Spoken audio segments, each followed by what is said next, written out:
अन्नदाता, पग पग पर है संग तुम्हारे अन्नदाता। लहू किसानों का बन के पसीना सींचता है धरती का सीना। मेहनत का तेरी हक दिलवाने, नई तकनीक नई खोज बताने। पशुधन को गुणवान बनाना, पौध सुरक्षा को सिखलाना, खेती के सब गुर समझाने, भारत का सरताज बनाने। आठों पहर है संग तुम्हारे अन्नदाता, अन्नदाता। नमस्कार, मैं कात्यायनी चतुर्वेदी आप सभी दर्शकों का अन्नदाता कार्यक्रम में बहुत स्वागत करती हूँ। हर रोज की तरह कार्यक्रम में हम लेकर आते हैं खेती बाड़ी से जुड़ी हुई बहुत सारी लाभकारी जानकारियां। तो चलिए सबसे पहले देखते हैं क्या है विशेष आपके लिए आज के कार्यक्रम में।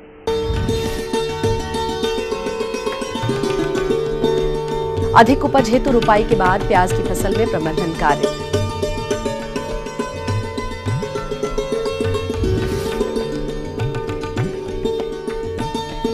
वर्तमान में तिल की फसल किए जाने वाले कार्यों पर जानकारी।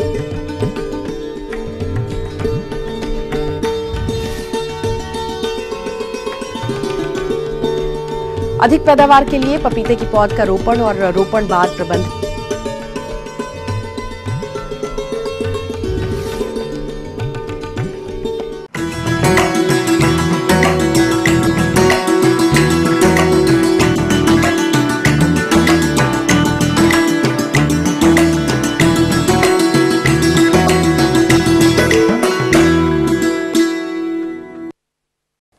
हमारे जो भी किसान प्याज की रोपाई कर चुके हैं उन्हें उससे अधिक उपज तभी प्राप्त होगी जब वो उसमें उर्वरक प्रबंधन के साथ साथ खरपतवार और कीट व्याधियों का नियंत्रण समय पर करें।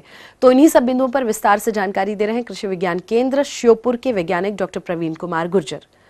चूंकि इस समय काफ़ी किसान हमारे ट्रांसप्लांट कर चुके होंगे, रोपण का कार्य कर चुके होंगे, तो उसके पश्चात किन महत्वपूर्ण बिंदुओं पर आपको ध्यान देना है या उन कौन सी कार्यविधियों पर आपको ध्यान देना जिससे अधिक प्रति इकाई क्षेत्र पर आपका उत्पादन बढ़ सके। तो बरसात में लगाने के लिए आपको चौड़ी सैया पद्धति से इसको लगाना चाहिए। देखिए, जहाँ तक खरपतवार प्रबंधन की बात है तो इसमें सबसे पहले जैसे ही आप रोपण करें उसके 7 या 8 दिन तक आप ऑक्सीफ्लोरोपेन 250 ग्राम सक्रिय तत्व प्रति हेक्टेयर के हिसाब से स्प्रे कर दें। लेकिन इस बात का ध्यान रखें कि जब स्प्रे करें उस समय विशेष रूप से जहां आप स्प्रे कर रहे हों वहां पर पर्याप्त नमी होना चाहिए। लेकिन जहां तक गुड़ाई और निदाई का प्रश्न है तो जब आप ट्रांसप्लांट करें या रोपाई करें उसके 45 दिन के पश्चात ही निदाई गुड़ाई का कार्य करें, क्योंकि इससे पहले वैज्ञानिक अनुशंसा नहीं है। तो 45 दिन बाद आप निदाई गुड़ाई कर सकते हैं और लगभग 15-20 दिन बाद आप पुनः उस निदाई गुड़ाई कर सकते हैं। उपयुक्त वायु संचार होगा और पौधे का जो विकास जिस गति से होना चाहिए उस गति से उसका विकास होगा। इसमें पर्याप्त संतुलित पोषक तत्व आवश्यक होते हैं। जो बची हुई आपकी नाइट्रोजन की जो मात्रा है जिसको आप यूरिया के रूप में दे रहे हैं उसको लगभग लगाने के 45 दिन बाद और 70 दिन बाद आप इसको जो बची हुई जो स्प्लिट डोज है उसको 2 भागों में बांट कर दे सकते हैं। जहाँ तक जल प्रबंधन का प्रश्न, खेत में पानी नहीं रोकना चाहिए, ये बहुत महत्वपूर्ण है। क्योंकि अपन बरसात में लगा रहे हैं तो इस बात का विशेष ध्यान रखना है कि जब भी बरसात अत्यधिक वर्षा हो तो उसका पानी निकास करना चाहिए। और यदि पानी की कमी रहती है तो यदि चूंकि आप उस चौड़ी सैया पर बुवाई करेंगे तो आप देखेंगे कि पर्याप्त समय तक आप देखेंगे कि उसमें जो नमी है वो बनी रहेगी और आपके जो पौधे का जो विकास है वो अच्छी तरह से होगा। दूसरा ये है कि अधिक वर्षा हो रही है तो उस समय क्या है कि काफ़ी संभावना रहती है पर्पल ब्लॉट जैसी फफूंदी नाशक रोग लगने की। उस समय विशेष रूप से ध्यान देने की आवश्यकता है कि कार्बेंडाजिम जैसे फफूंदनाशी को जो 2-2.5 ग्राम प्रति लीटर के हिसाब से उसका घोल बनाकर उसका स्प्रे करते रहें, जिससे कि पर्पल ब्लॉट जैसी बीमारियां हैं उससे आपको निजात मिलती रहेगी। ये जानना जरूरी है कि इस फसल में वैसे चूंकि कम कीड़े का प्रकोप होता है, लेकिन यदि कीड़ों की जहाँ तक बात करें तो इसमें जैसिड है जिसको तेला कहते हैं, और इस तरह के कीट आते हैं जो विशेष रूप से उसका रस चूसते हैं, जिससे कि पौधे का विकास रुक जाता है। इसके लिए आवश्यक है कि आपको देही कीटनाशी का प्रयोग करना चाहिए। देही कीटनाशियों में आपका इमिडाक्लोप्रिड है, उसको आप लगभग 1 बीघा में लगभग 30 से 40 ml प्रति बीघे की दर से एक घोल बनाकर उसका बढ़िया तरीके से आप यदि स्प्रे करते हैं तो इसका नियंत्रण हो सकता है। लेकिन इस बात का विशेष ध्यान रखिए कि यदि पानी गिरने वाला है और कोशिश करिए कि उस समय आप इसका छिड़काव ना करें, और यदि करना भी पड़े तो उसमें ऐसे कुछ तत्वों को मिलाइए कि जो उसको चिपका सकें पत्ती से, तो उसका देखेंगे आप प्रभाव, बहुत ही अच्छा प्रभाव मिलेगा और बेहतर तरीके से इसका कीटों का प्रबंधन हो सकता है। तो आप निश्चित रूप से इस फसल को अपनाएं और निश्चित रूप से ये बहुत महत्वपूर्ण इस गिर क्षेत्र के लिए फसल साबित हो सकती है।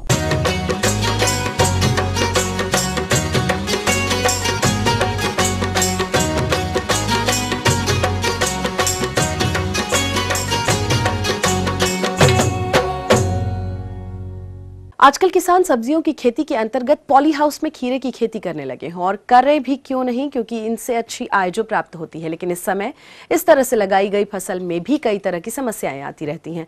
अतः किसान भाइयों, आप किस प्रकार से करें पॉली हाउस में खीरे की फसल का प्रबंधन, इस बारे में जानकारी दे रहे हैं कृषि अधिकारी डॉक्टर नरेंद्र सिंह। अभी हम ये खीरा ककड़ी के एक पॉली हाउस पे खड़े हैं। वर्तमान परिप्रेक्ष्य में अभी प्रोटेक्टेड कल्टीवेशन जहाँ भी चल रही है वहाँ पर ये सूत्रकृमि निमेटोड की समस्या सबसे ज़्यादा हो रही है, और इस निमेटोड के बचाव के लिए मैं किसान भाइयों से यही अनुरोध करूँगा कि फॉर्मेलिन से उसको, किसी भी फसल को उगाने से पहले, हर क्रॉप को उगाने से पहले फॉर्मेलिन से उसको ट्रीटमेंट करें। फॉर्मेलिन से ट्रीटमेंट करने के बाद उसमें जो निमेटोड के जो भी हैं सारे निमेटोड उसमें ख़त्म हो जाते हैं, और उसके बाद उस फसल को उगाएं। इससे किसान को लाभ भी होगा, आर्थिक नुकसान भी कम होगा, और फसल में इसके में कुछ भूमि की उपचार की तैयारी भी बताता हूँ कि ग्रीन हाउस में हमें क्या क्या चीज़ें डालनी चाहिए। जहाँ किसान पॉली हाउस में फसल ले रहा है तो उस फसल में नीम की खली या करंज की खली का अवश्य उपयोग करें। नीम की खली निमेटोड है, दीमक है, और इन सब से बचाव करती है।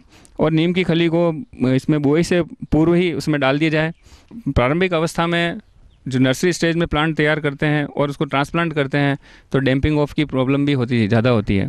तो उस समस्या भी निदान के लिए यही है, भूमि उपचार ही एकमात्र उपाय है। और भूमि उपचार में मैंने जैसे पूर्व में भी बताया है कि हमें फॉर्मेल्डिहाइड से ट्रीटमेंट करेंगे तो ये दीमक की हुई समस्या, लीफ माइनर हुआ या निमेटोड हुआ या किसी भी तरह की ये कवक जनित रोग हुए, वो रोग हमें नहीं होंगे। और इसके अलावा निमेटोड से बचने के लिए हमें कार्बोफ्यूरॉन है 8 से 10 ग्राम पर स्क्वायर मीटर के हिसाब से भी बुआई से पूर्व लगा दिया जाए तो भी किसान को उससे छुटकारा मिलेगा। यहाँ जैसे कि किसान भाइयों आप सभी को दिख रहा है कि ये खीरे की पत्तियों पे ये लीफ माइनर का इन्फेक्शन हुआ है, और इस लीफ माइनर की इन्फेक्शन की वजह से लगभग कृषक का प्रोडक्शन 10 से 15% कम हो जाता है। इसके लिए मैं किसान भाइयों को जानकारी देना चाहूँगा कि किसी भी सिस्टेमिक इंसेक्टिसाइड जैसे रोगोर है, डाइमिथोइड है, उसका उपचार कर लें।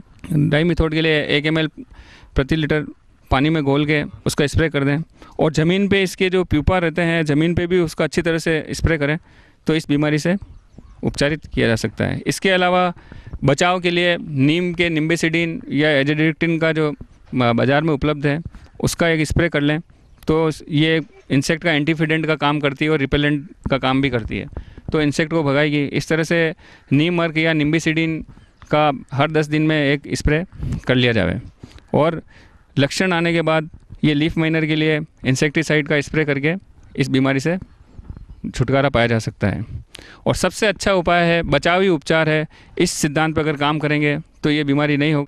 लगभग इसमें खीरा ककड़ी जो इस तापमान है, खीरा ककड़ी 60 से 70 डिग्री रिलेटिव ह्यूमिडिटी, 60 से 70 रिलेटिव ह्यूमिडिटी के ऊपर होने पर उसमें समस्या आती है, और उसमें पाउडरी मिल्ड्यू और डाउनी मिल्ड्यू की समस्या ज़्यादा होती है। तो किसान को यही है कि इसमें दिन के समय 8 बजे के बाद इनको पर्दे जो हैं ग्रीन हाउस के सारे पर्दे खोल दें ताकि हवा का वेंटिलेशन अच्छा हो, और वेंटिलेशन जितना अच्छा होगा, जितना एरेशन अच्छा होगा, उतनी फसल अच्छी होगी और उसमें पाउडरी मिल्ड्यू और डाउनी मिल्ड्यू की प्रॉब्लम नहीं होगी। और साथ ही मैं ये भी कहना चाहूँगा कि नीचे की 30 सेंटीमीटर की जो भी 30 सेंटीमीटर नीचे जो भी पत्तियाँ या फल आएँ उनको नहीं लेना चाहिए, और नीचे की सारी पत्तियाँ तोड़ देना चाहिए, और इनको विधिवत दूरी पे लगाना चाहिए, 30 सेंटीमीटर की दूरी पे लगाने पे और डायगनल 45 डिग्री डायगनल पे लगाने से उनमें हवा का संचार अच्छा होगा। तो ये भविष्य में जो खीरे में जो ज़्यादा कंसंट्रेशन इनकी ज़्यादा कम डिस्टेंस पे लगाने पे, हाई डेंसिटी होने पे ये वायु का एरेशन कम हो जाता है और वायु के अभाव में इनमें पौधों में पाउडरी मिल्ड्यू या डाउनी मिल्ड्यू की समस्या आ जाती है। तो किसान भाइयों से ये अनुरोध है कि 1000 स्क्वायर मीटर में लगभग 2200 से 2500 पौधे ही लें, इससे ज़्यादा नहीं लें। तो एरेशन अच्छा होगा, प्रोडक्शन भी अच्छा होगा और किसान को ये फंगस और जो भी इंसेक्ट्स हैं उनका अटैक भी कम होगा और किसान लाभान्वित होगा। तो ये थी कुछ उपयोगी जानकारियां। अब लेते हैं एक बहुत छोटा सा ब्रेक, जल्द होंगे हाजिर। कार्यक्रम में आगे है महत्वपूर्ण जानकारियां, बने रहिए हमारे साथ।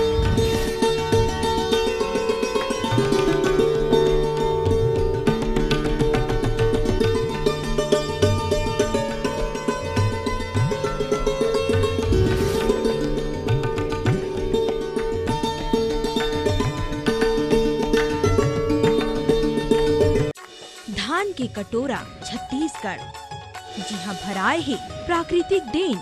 यहाँ के चिन्हारी कर्मा ददरिया अब्बड़ सुघ्घर है। यहाँ के राज भाखा मानो आप मन के अपन भाखा मा हमन अउ आपो मन देखबो छत्तीसगढ़ ला अउ तीरले काबर के छत्तीसगढ़िया सबले बढ़िया। छत्तीसगढ़ी न्यूज देखो हर दिन बिहनिया 7:30 बजे।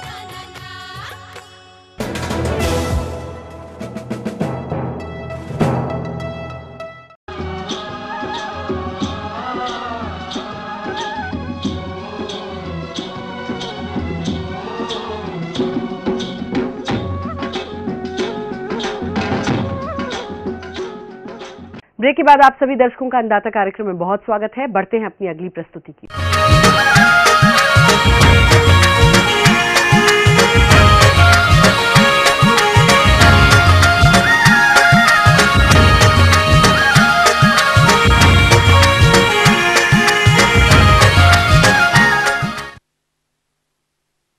प्रदेश के जिन भी किसानों ने तिल की बुआई समय पर की है, उनकी फसल अभी 20 से 25 दिन की अवस्था पर होगी और इस फसल की उचित बढ़वार के लिए खेत से घने पौधों की छटाई, उर्वरक प्रबंधन, जल निकास, खरपतवार और कीट व्याधियों का नियंत्रण इत्यादि किस तरह से करना चाहिए, इस समय वो बेहद जरूरी है जानना। तो तिल की फसल में इन सभी बिंदुओं पर जानकारी दे रहे हैं एक विषय विशेषज्ञ डॉक्टर पीके सोनी। किसान भाइयों, इस समय जो हमारा खरीफ का मौसम है और इस मौसम में विशेष तौर से हमारे क्षेत्र में तिल की फसल ली जाती है। तिल की फसल में इस समय चूँकि बरसात अधिक हो रही है, तो ऐसे मौसम में हमारे किसान भाई थोड़ा ये ध्यान रखें कि हमारे जिन खेतों में पानी भरने की संभावना ज़्यादा है या जिन खेतों में पानी इस समय भरा हुआ है, उन खेतों में सबसे पहला काम तो हमारे किसान भाई ये करेंगे कि तिल की खेती अच्छी करने के लिए उस पानी को पहले निकालेंगे, क्योंकि पानी यदि निकालेंगे नहीं तो तिल की फसल हमारी बहुत जल्दी ख़त्म हो जाएगी।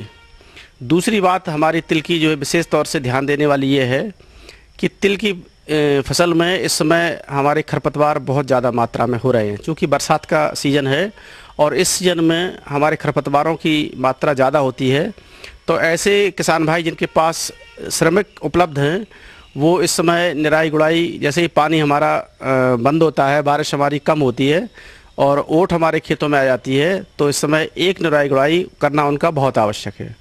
यदि किसी कारण से निराई गुड़ाई नहीं कर सकते हैं और उनकी फसल 20 से 25 दिन की या 30 दिन की होने जा रही है, तो ऐसे समय में हमारे किसान भाई एक दवा जो हमारे मार्केट में भी उपलब्ध है, हमारे विभाग में भी है, वो टर्गा सुपर करके आती है और 1 एकड़ में 200 ml टर्गा सुपर दवा को 200 लीटर पानी में घोल बनाकर और उसका स्प्रे यदि कर देंगे तो जो भी हमारे खरपतवार हैं वो हमारे ख़त्म हो जाएंगे। हाँ, किसान भाइयों के लिए इस समय उर्वरक डालने की अवस्था भी हमारे तिल में बहुत अच्छी है और किसान भाइयों के लिए 20 किलोग्राम नाइट्रोजन और 20 किलोग्राम फास्फोरस, 20 किलोग्राम पोटास हमने बुआई के समय दी है। लेकिन शेष नाइट्रोजन जो हमारी 20 किलोग्राम नाइट्रोजन है, उसको हमारे किसान भाई विशेष तौर से ध्यान रखें। यदि उन्होंने इस समय निराई गुड़ाई की है तो निराई गुड़ाई करने के पश्चात 20 किलोग्राम नाइट्रोजन वो खड़ी फसल में टॉप ड्रेसिंग के रूप में दे सकते हैं। और जिन्होंने पहले बो रखी है, समय से बो रखी है, उन्होंने क्या, उनकी फसल चूँकि बढ़ चुकी है और ऐसी जो फसल हमारी इस समय बढ़ोतरी पर है, तो उनकी फसलों में इस समय रोग आने की भी संभावना है।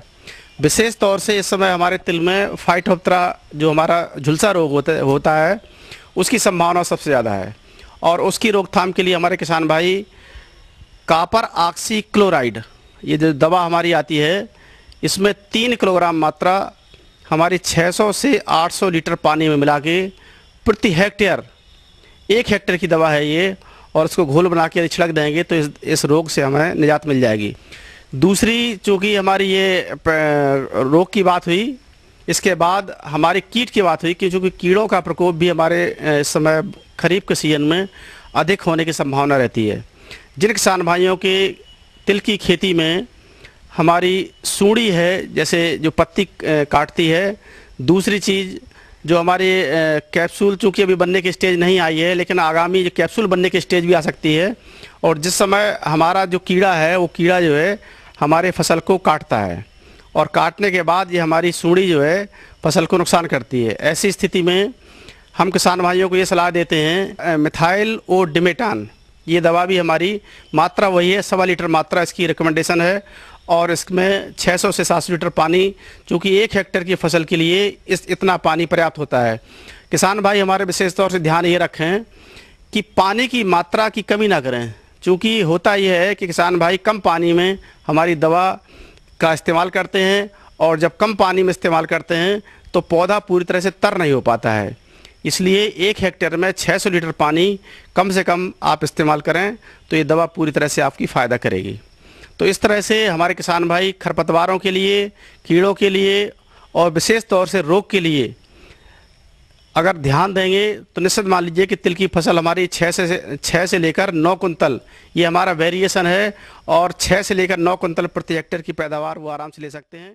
आगे और भी बहुत कुछ रोचक जानकारियां हैं, पर यहाँ एक छोटे से कमर्शियल ब्रेक के लिए रुकेंगे, जल्द होंगे हाजिर।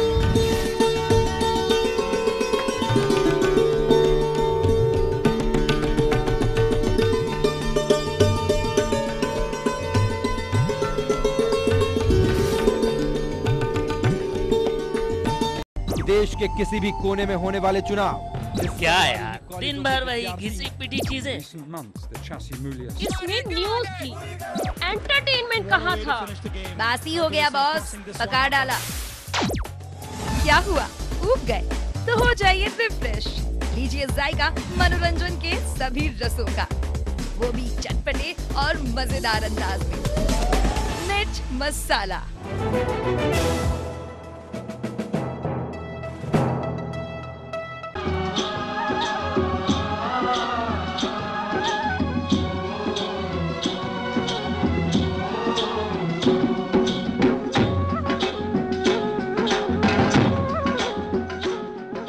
ब्रेक के बाद आप सभी दर्शकों का एक बार फिर से स्वागत है। चलिए अब रुख करते हैं अपनी अगली कड़ी की ओर।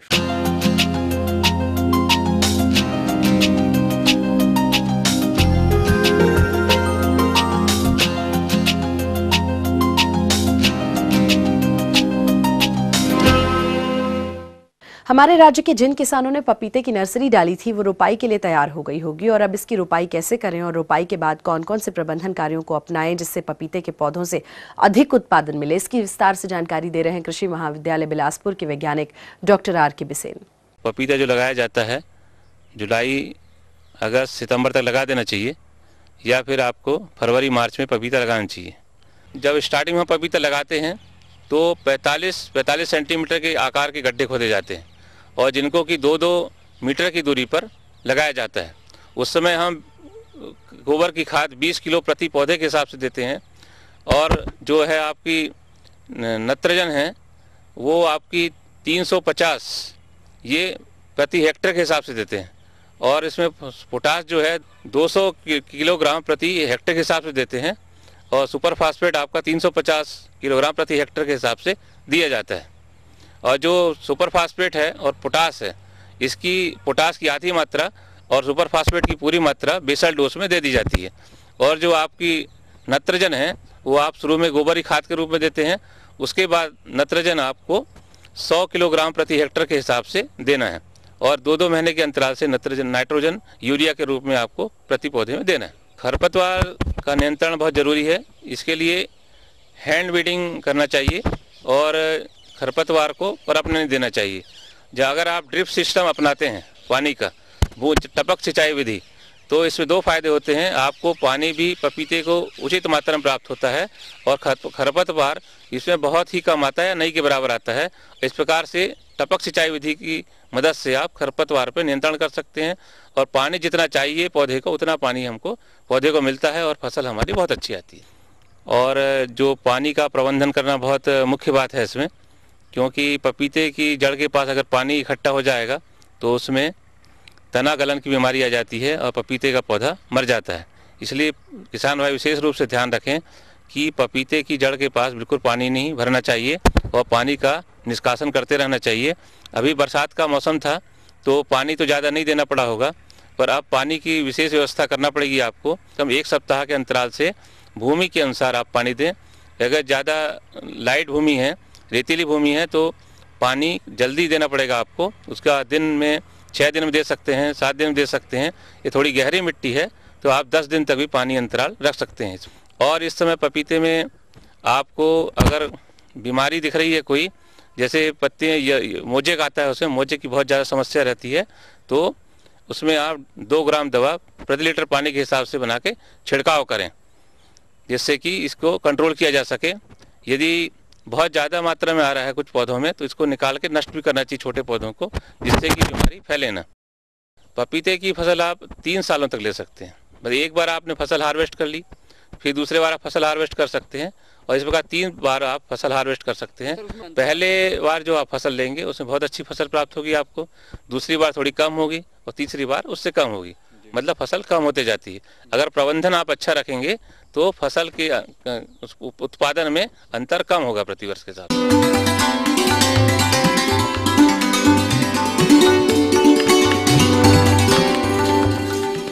अन्नदाता हेल्पलाइन निशुल्क फोन संपर्क सेवा के माध्यम से आपके द्वारा पूछे गए प्रश्नों में से 1 या 2 महत्वपूर्ण प्रश्नों को हम अपने कार्यक्रम में शामिल करते हैं और इसी के तहत आज का चयनित प्रश्न और उसका जवाब इस प्रकार से है। अन्नदाता निशुल्क फोन संपर्क सेवा के माध्यम से पूछे गए प्रश्नों में से आज हमने जिस प्रश्न को कार्यक्रम में शामिल किया है उसे पूछा है ग्राम बड़गवा, जिला रायसेन के कृषक रतिराम अहिरवार ने।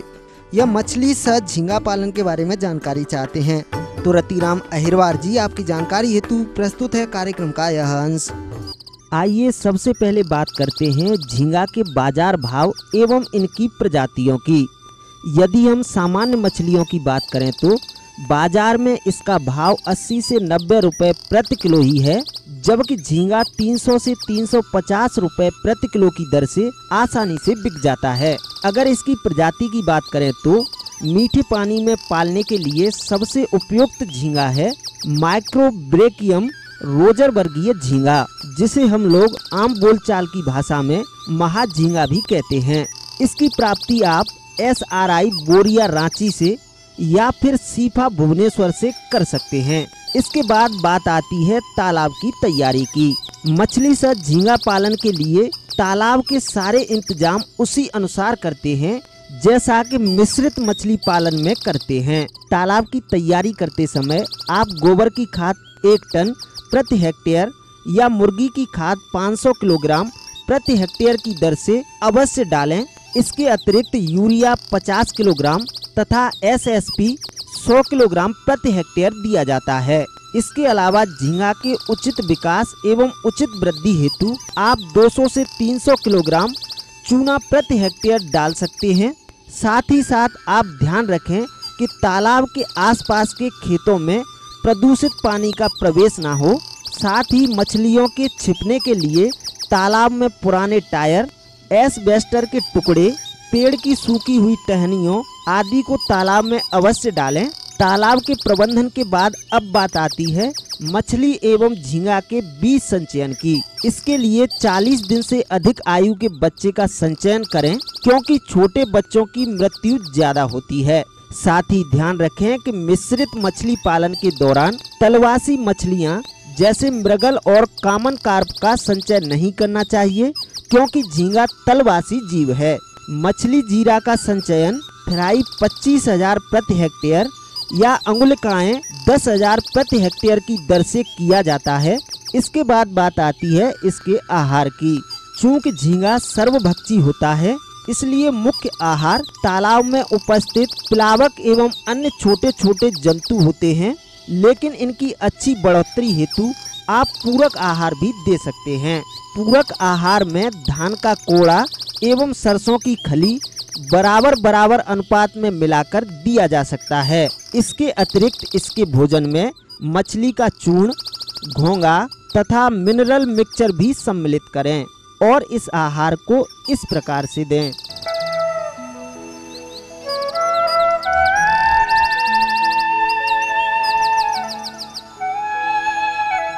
साथ ही साथ ध्यान रखें कि भोजन शाम के समय या फिर बहुत ही सवेरे तालाब के चारों ओर छिटक कर देना चाहिए। आहार प्रतिदिन एक निश्चित स्थान पर दें। ये तो हुई तालाब प्रबंधन, जीरा संचयन एवं आहार प्रबंधन की बात। आइए अब बात करते हैं इनके पालन के समय रखी जाने वाली सावधानियां की। जब तालाब का पानी गहरा हरा दिखाई पड़ने लगे तो उस वक्त तालाब में जाल घुमाएं या मवेशियों को प्रवेश करा दें। झींगा का भोजन कभी भी बंद नहीं करना चाहिए। झींगा के सबसे बड़े दुश्मन होते हैं पक्षी। इन पक्षियों से बचाव हेतु तालाब के ऊपर चमकीली प्लास्टिक बांध दें। तालाब के चारों ओर जाली का घेरा लगा दें ताकि झींगा बाहर न जा सके। मछलियां जब पानी की सतह पर नजर आएं, उस समय आप तालाब में पंप द्वारा पानी का फव्वारा डालें। तालाब में ऑक्सीजन की कमी होने पर चूने का घोल बनाकर तालाब में डालें। इसके अलावा जाल डालकर झींगा की बढ़ोतरी का पता करते रहें तथा बड़ी मछलियों को निकालकर बेचते रहें। तालाब के पानी का तापमान 28 से 32 डिग्री सेंटीग्रेड तक नियत रखें। इसके लिए समय समय पर तालाब में ताजा पानी भी देते रहें और अंत में सभी झींगाओं को निकालकर तालाब को पूर्ण रूप से सुखा दें। इस प्रकार यदि आप हमारे द्वारा बताई गई बातों को ध्यान में रखकर मछली सह झींगा पालन करेंगे तो निश्चित ही 4 टन मछली एवं 700 किलोग्राम प्रति हेक्टेयर प्रति वर्ष उत्पादन प्राप्त करके अच्छी आय अर्जित कर सकते हैं।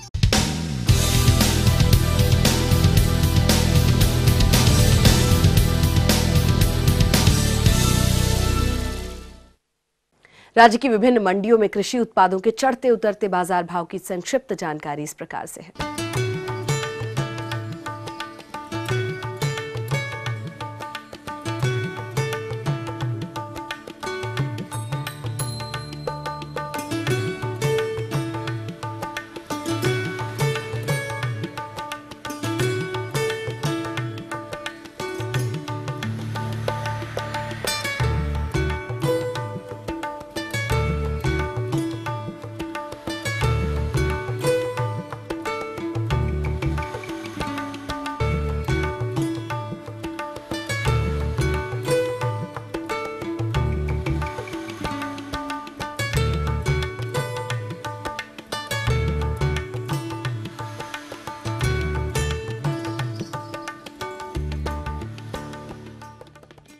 तो हम ये उम्मीद करते हैं कि आज का कार्यक्रम आप सभी दर्शकों के लिए उपयोगी रहा होगा। किसान भाई और अन्नदाता आपकी सेवा के लिए संकल्परत है। कृषि संबंधित समस्या एवं सुझावों के लिए आप हमें इस पते पर संपर्क भी कर सकते हैं। हमारा पता है प्रोड्यूसर अन्नदाता, ETV Madhya Pradesh Chhattisgarh, Ramoji film city Hyderabad 501512। साथ ही आप हमें ईमेल भी कर सकते हैं। हमारा ईमेल एड्रेस है annadatamp@etv.co.in। इसके अतिरिक्त आप हमें निःशुल्क हेल्पलाइन नंबर 180010845999 पर सुबह 10 बजे से शाम 4 बजे के बीच में संपर्क भी कर सकते हैं। और चलिए अब देखते हैं कल दिखाए जाने वाले कार्यक्रम की मुख्य झलकियां।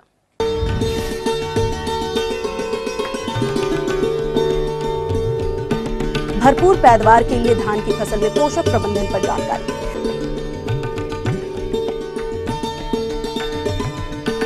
फिलहाल अन्नदाता की पूरी टीम को दीजिए इजाजत। कल फिर इसी समय पर आपसे होगी मुलाकात कृषि संबंधित कुछ और रोचक जानकारियों के साथ। तब तक के लिए नमस्कार।